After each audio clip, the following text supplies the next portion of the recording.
Okay, so what we have to think about post-COVID, especially coming out of lockdown and everything, is going to be how we're going to get information out to our communities.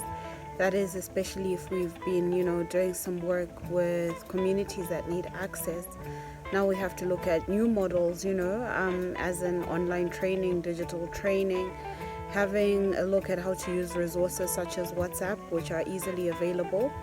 And also now looking at coming up with proper training packs for the artisans that we're working with and collaborating with, a lot of which now means that we have to look at material both in English, Shona and Ndebele, so we can roll these out into the rural communities that we're working with, looking at a way of doing sampling remotely and then having those samples sent out. So we really need to be strong in our communication and rethink how we actually communicate with our partners, with our collaborators.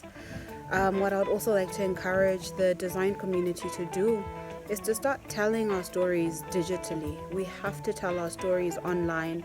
Now, bearing in mind, a lot of people used to come and buy our products because they could see us face to face.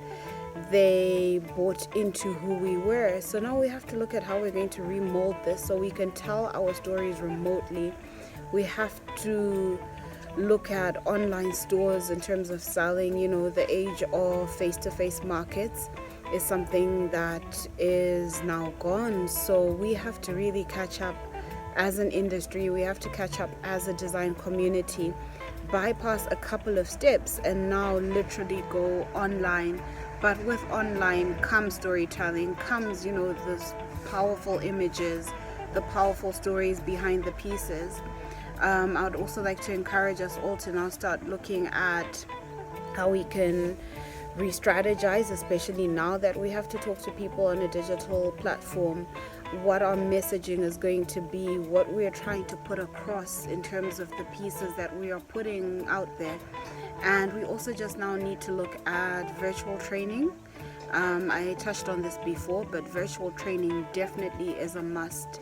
And virtual training would come in the form of fashion tutorials, how-to tutorials, like just what we did with the fashion therapy series, where we managed to have our well-being session remotely and managed to make our roses with guidance.